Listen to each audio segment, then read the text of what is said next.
New Thought Media Network. We are a global broadcast network of positive music, media, and entertainment, inspiring humanity's evolution along the journey of enlightenment and creating a world of love, peace, empowerment, and prosperity for all. New Thought Media Network. Positively inspiring.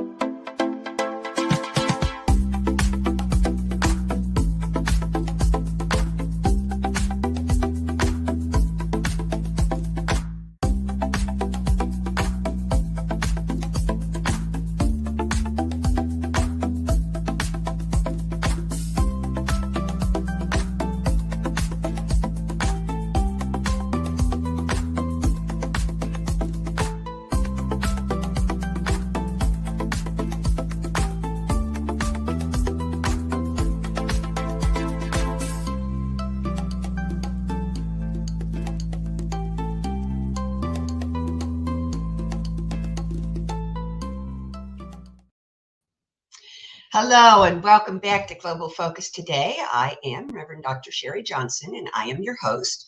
And this week's guest is a pip. She just is. I'm nominating her for Juggler of the Year.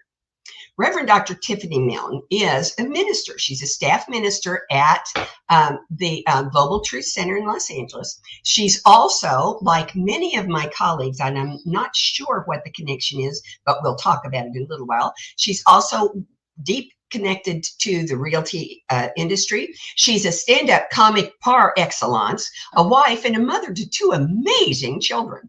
I mean, she could juggle a chainsaw, a bowling ball, and a raw egg and never drop anything.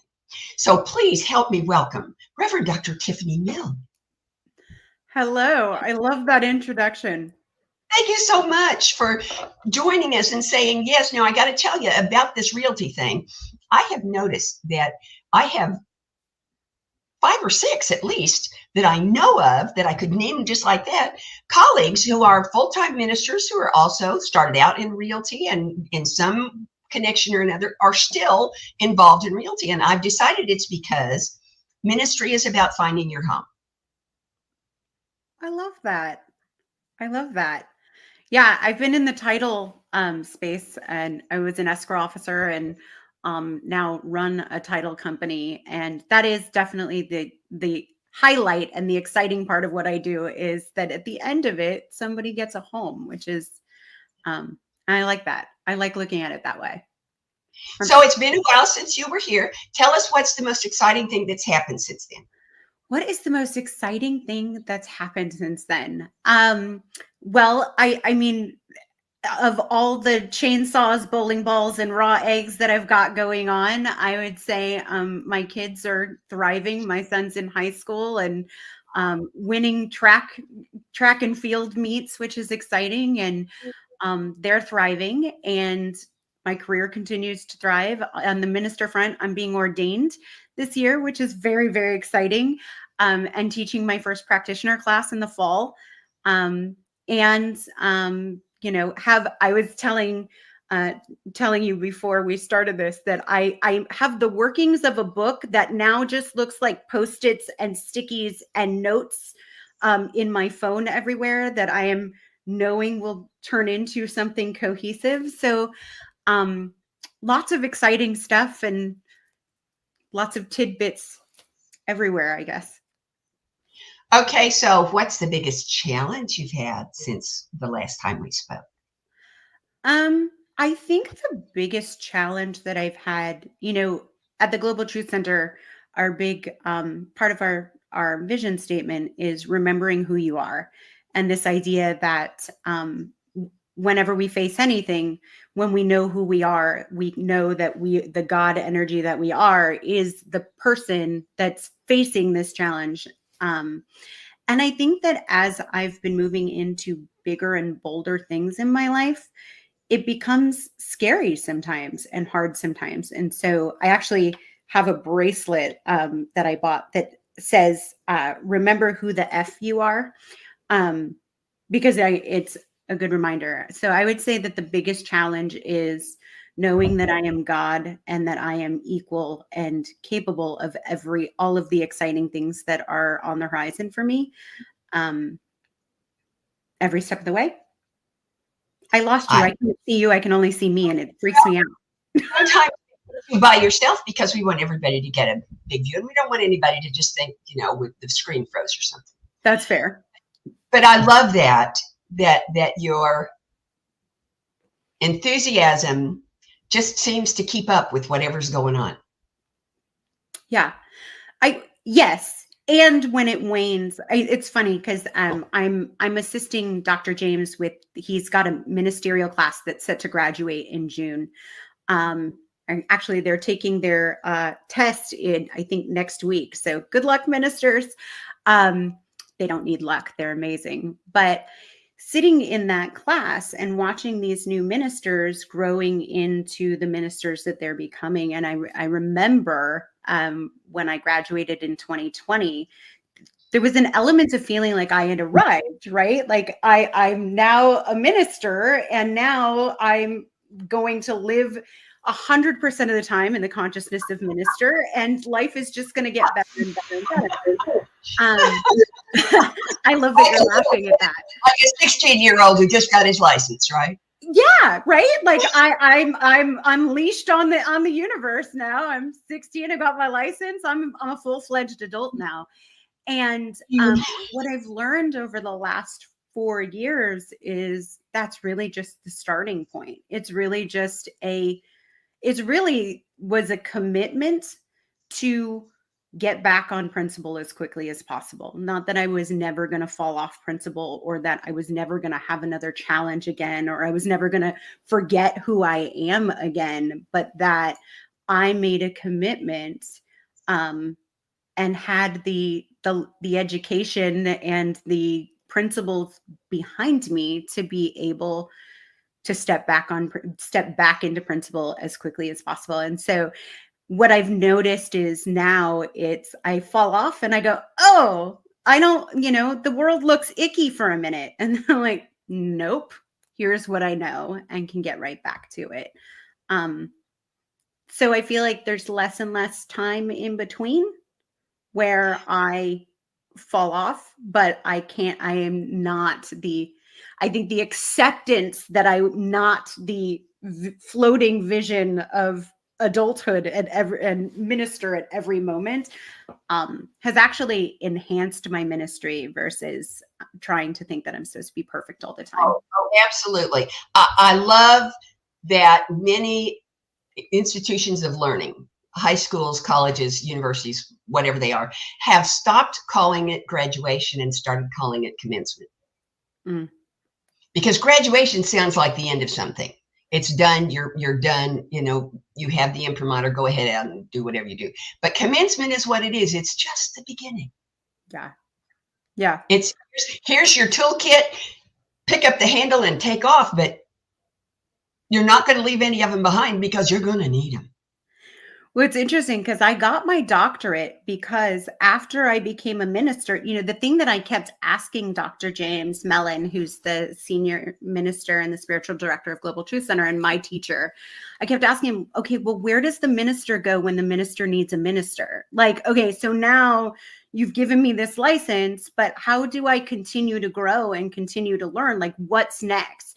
And I just didn't want to stop studying and stop being immersed in that space because I knew it's really easy. The old beliefs don't go away. The old beliefs, we start operating from bigger, more enlightened beliefs, but they're still there. And so if I want to make sure that I'm continuing to live from those bigger, more entrenched, spiritually rooted beliefs, I have to stay in practice. It's like going to the gym. You don't go to the gym for a year and then go, oh, great, I built up muscle and now I get to go rest on my laurels and eat pound cake. And so I really was obsessed with this idea of how do I continue to stay in the spiritual gym? So eventually they ended up calling me doctor because I just was like, I want more classes. I want to stay in the conversation. And now I continue to, I get to have that through teaching. and I'm blessed to have an amazing community of ministers around me. But preserving the mental health of ministers is, I think, and the spiritual health of ministers, especially those that have been doing it for a long time, I think is a conversation that people don't really talk about very often. Like, how do you stay at the top of your game and knowing the truth for everybody in the world around you when you're also living in that same world everybody else is living in? It can take its toll if you're not continuing to do spiritual push-ups. It can start to take its toll on you spiritually and emotionally and mentally. I think being a teacher, whether it's in spirituality or in arithmetic or in foreign languages, whatever it is the best way to do that, simply because, especially in the spiritual arena, you find yourself, or I find myself, running as fast as I can to stay one step ahead of the class. And there's always somebody stomping on the backs of my shoes. So I like you, I got a doctorate because I like to be in school. Being in school keeps me on my toes and makes me do the things that I really want to do and am too lazy to make myself do. And then teaching just flips it over and puts you in it's like going to school on steroids, because now I have to study harder to stay just a little bit ahead, so that I can be pulling the class with me, so that I can give them something they don't already have. And like I said, there's always somebody stomping on the backs of my shoes. And I assure you that is the experience you will have, because you're a good teacher, and good teachers do that. Well, and students know when you're full of crap. So yeah. How can I teach, right? So how can I stand in front of students and say life is unfolding perfectly no matter what, if I don't have the conviction? Because, we joke in the foundations class, as soon as you say that, somebody is going to raise their hand or say, oh yeah, well, what about this? And we call it, jokingly and lovingly in the Global Truth Center, we call it the Hitler question. As soon as you say life is unfolding perfectly, no matter what, somebody is going to say, oh yeah, then how do you explain Hitler? How do you explain the Holocaust and all of those things? And so if I don't really have conviction and really know this and really stay entrenched in the study and the truth and in that conversation, that becomes a really difficult question to answer. And they're going to know if you don't actually believe what it is that you're standing there saying. Well, you have an interesting way of keeping yourself in that mode. I really love it, because it's the realty thing. When we were talking earlier, and you said, well, I'm really successful at what I do for my business because I just do ministry with realty wrapped around it, and that's, how to say this, that's not just an admirable thing. That's not just a good trick that helps you stay on top. That's the key to being a tree. To never stop growing. Because, like my friend, Sister Ann Margaret, who didn't look at all like Ann Margaret, told us that the tree is the only living thing that never dies of old age. Trees only die when some outside force causes them to stop growing. And so what you have done is you have said, there is no outside force that can cause me to stop growing. Yeah. And that is the thing that you teach your students that makes the difference to them. I love that. I love that concept. I love that concept that, well, first of all, you can't say I'm spiritual on Sunday and then spirituality be damned on Monday, right? Like who I show up as. There was an integration that started happening. This is why I'm so passionate about practitioner.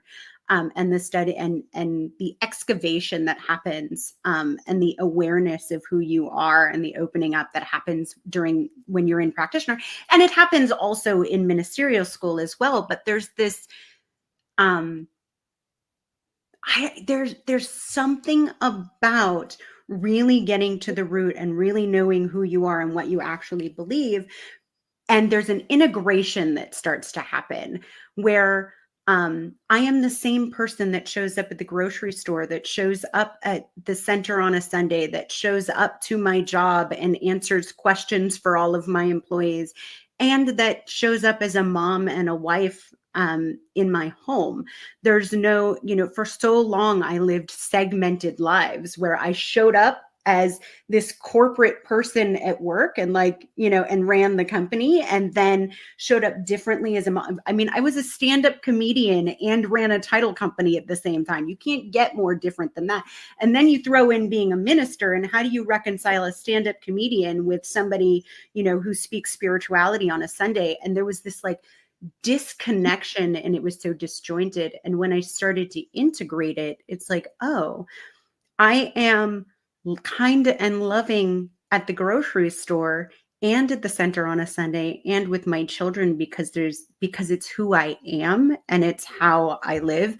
And when I apply that to my work, my business flourishes too, because that's the only option it has, right? It's the tree, right? The outside force is spreading love and support and the truth of who everybody is and showing up that way.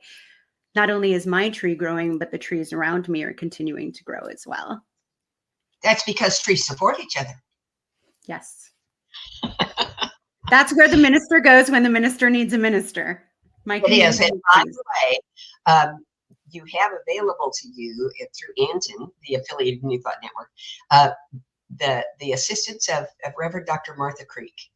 She is answer to where does a minister go when a minister needs a minister. When she was on my show and I asked her that last question about 10 years from now, she said, there will be hundreds of people who will say, I am here now because she was there then.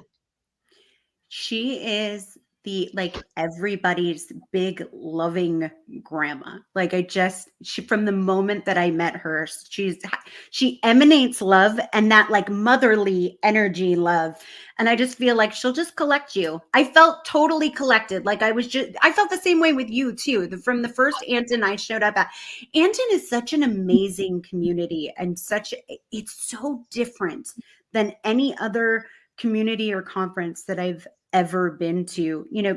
Us at Global Truth Center, we're renegades and we're a little bit rebellious and there's a spice to us. And so when we show up, especially when we show up a lot of us at once, you can tell that our energy, sometimes when we show up to conferences, people are like, we don't know what to do with this crew. They're it's a different energy.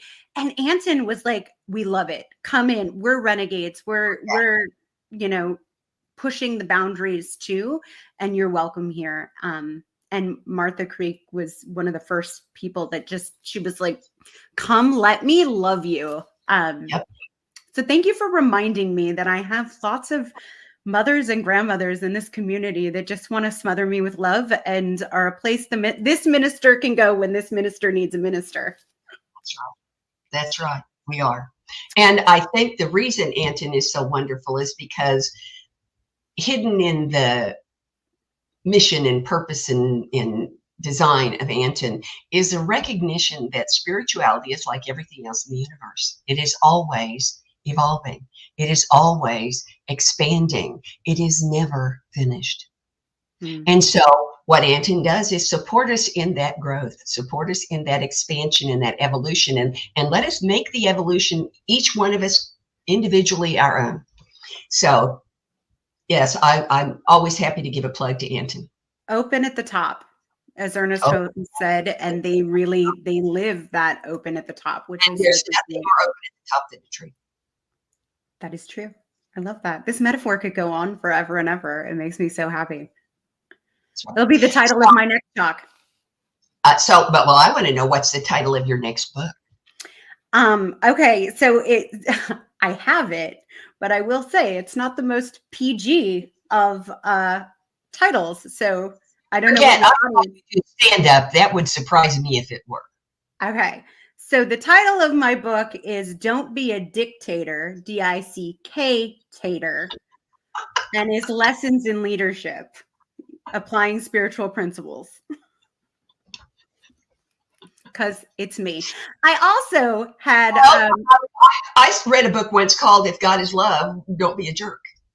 I love it. Same concept. Same concept, exactly.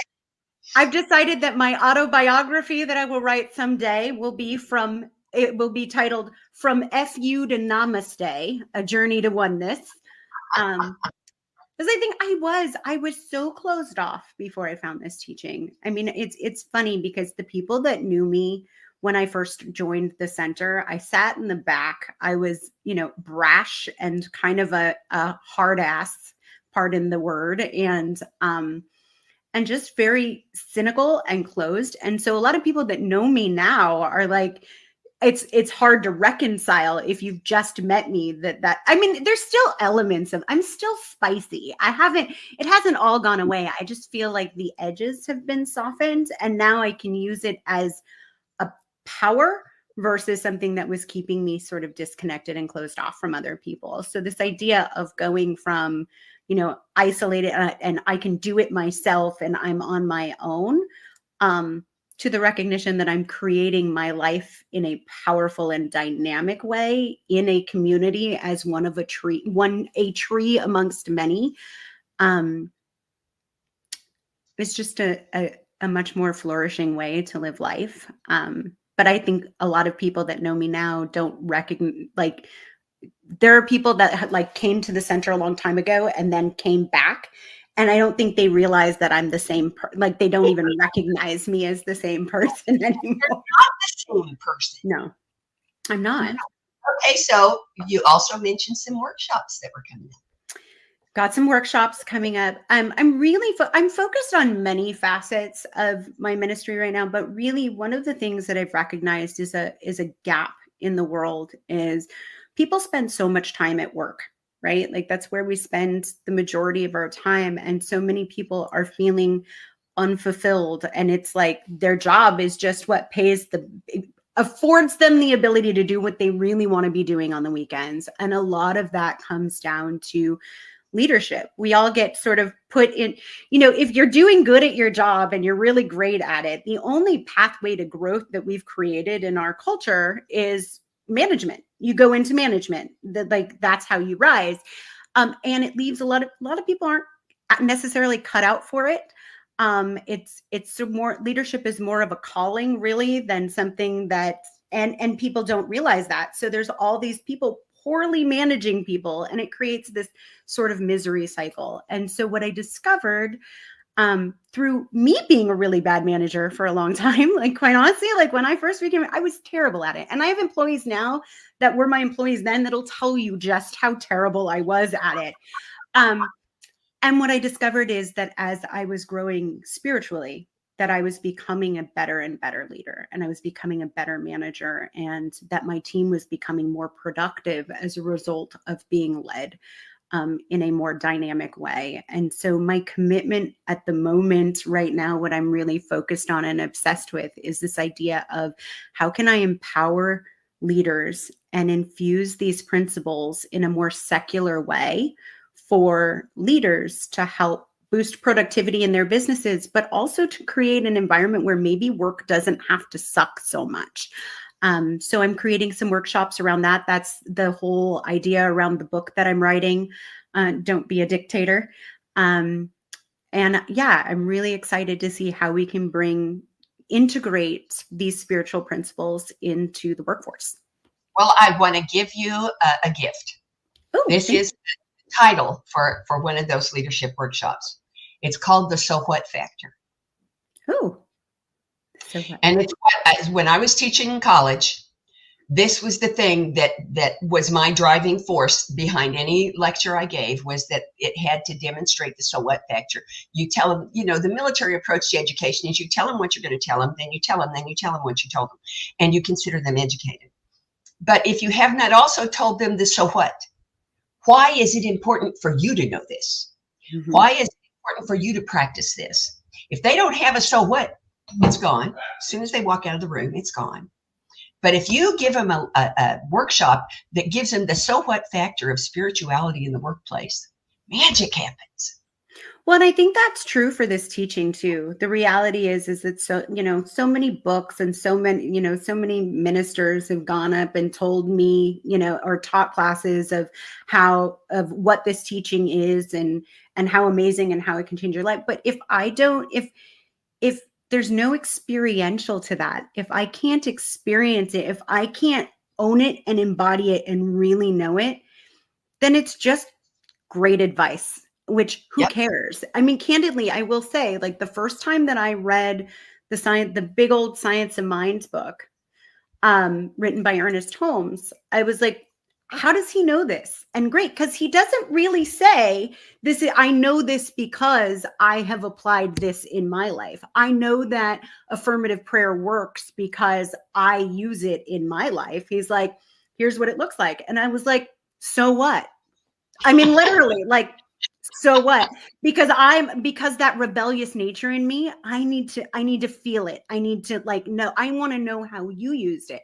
And it's interesting because as soon as Dr. James came into my life, he started showing me how he was using these principles. He was like, I had stage 4 cancer and I didn't lose my hair and I thrived and lived with a 20% chance of living. And I saw him living this teaching. I was like, okay, now it makes it. And then when I started to experience it in my own life, then when I went back and read the Science of Mind book for a second time, I was like, oh, this book is genius. This really is the blueprint. But without that element of experiencing it in my own life or knowing how it pertains to what I'm going through today, how do I stay on spiritual principle when the world around me looks like a giant mess? How do I believe that there is order to this universe and that life is unfolding perfectly and that this universe is creative and loving when I don't see evidence of that in the relative world around me? That matters. Then I go, oh, okay. Now I can. And when I find a minister that can speak that principle no matter what and prove it to me, now I'm invested, and I can one day wake up and they'll be calling me Reverend and Doctor because I'm in and I just want to keep studying and growing in this teaching. That is the job of a minister. It's not preaching. It's not praying. The job of a minister is demonstrating the reality of spiritual truth. That's all. That's it. That's the only job a minister has, demonstrating the reality of spiritual truth. And it happens that there are as many ways to do that as there are people on the planet. Well, and I had the privilege of speaking to the ministerial class last year that graduated last year for Dr. James's class.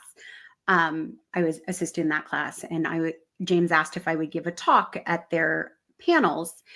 And I remember I'm like, what do I have to tell a bunch of new ministers? Like, what, and the truth was, what I had to say was, our job is not to teach anybody anything or preach anything. Our job is to live our most authentic, audacious lives that we possibly can and inspire other people to do the same. That by me living this teaching out loud and showing the bad days too, never bring your mess without your message, but to show, like, this is what it looks like when I have those days where I forget that the universe is a magical, magnificent place. And here's how I got back to that place, and here's where I'm living from today. That's the job. If I can inspire somebody else through me living this teaching to want that and to believe that it's possible for them too, then I'm a minister. I always, when somebody stands up on a pulpit and starts telling me what I have to do and what I should do and preaches at me, like, my ears shut. I'm just like, eh.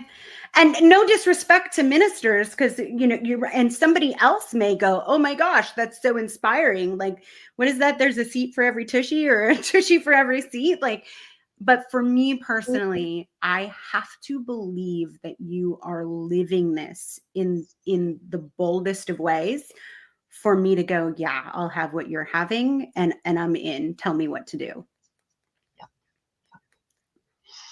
Okay, now there are 5 questions I ask all my guests. Okay. And I'm going to start asking them now. And the first one is the one that my guests like the most.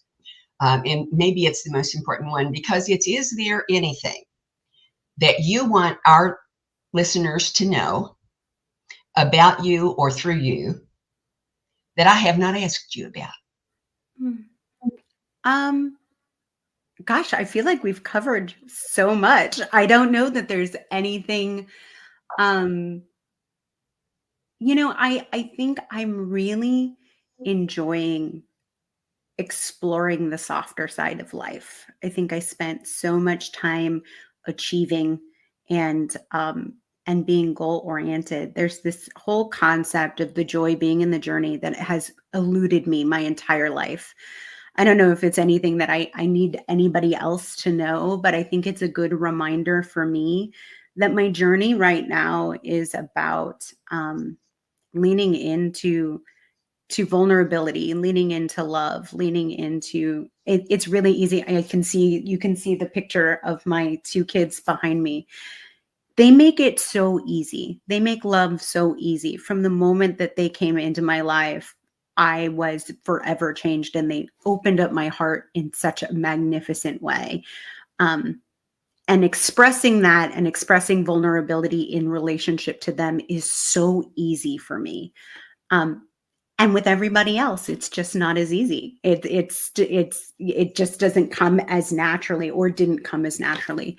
And so I think exploring how to express that same love and vulnerability and passion and compassion in all relationships in my life, and even in the challenging relationships in my life, is really where my focus is at the moment. Okay. So, next question. How does what you do, and by what you do, I don't just mean being a staff minister, I mean, how does being Reverend Dr. Tiffani Milne, juggler extraordinaire, how does that improve, enhance, encourage, establish conscious evolution? Well, I think every time anybody steps up and decides that they're going to live this teaching out loud, and they're going to share of themselves and share their process in this teaching, they are advancing conscious evolution. And so I think I would say I'm just one of many on a journey of trying to spread the word of the truth about our own empowerment. And I do that through exploring. I'm my own best science experiment, right? Like, you gave me these spiritual principles, and you gave me, the keys to the kingdom, and then understanding that I am powerful, and that the universe is this intelligent, amazing, dynamic energy, which is what I am. And then I get the blessing of going out and living that, and am blessed to have a podium to share my experience from. Cool. Okay, now this one sounds the same, but it's not. How does what you are, what you do, Reverend Dr. Tiffani Milne, juggler extraordinaire, how does that encourage, enhance, unveil, rejuvenate, pick your own verb, world peace? I think that what is different about me, perhaps, is I'm not your average brand of minister. I am, tell it like it is. I'm often very irreverent. I am often, I use expletives from time to time. I'm not your average, when people still find out that I'm a minister, they're shocked. They're like, you? Wait a minute. Like, I've seen your act on stage. It is dirty. Like, that doesn't seem to reconcile. And what I think is so amazing is that it's an opportunity to express it in a different way. I'm speaking the same principle that somebody who shows up looking exactly like a minister should, or saying the things that a minister should. I have the same credentials, and yet I can express it perhaps in a different way and in a relatable way to people. For me, like, I'm interested in engaging conversation with atheists and agnostics, because to me, the concept of I am God and there is no God is really the same thing. We're saying the same thing, that I get to create my own life, that I get to harness and access to the infinite possibility that exists, and I get to create my most dynamic life from that place. And included in that is world peace, included in living in a quantum field of pure intelligence and infinite possibility is world peace, is a world that works for all, is a world where everyone is expressing the love that they are, rather than forgetting who they are and expressing some crap that creates some muck in the world. And so if I can be one more voice and one more consciousness that is spreading that, then I have to believe that I'm part of the solution and not living in the problem. Excellent. Okay. Next question. You might want to close your eyes for this one because it requires imagination. Presuming that every single thing goes exactly the way you want it to go.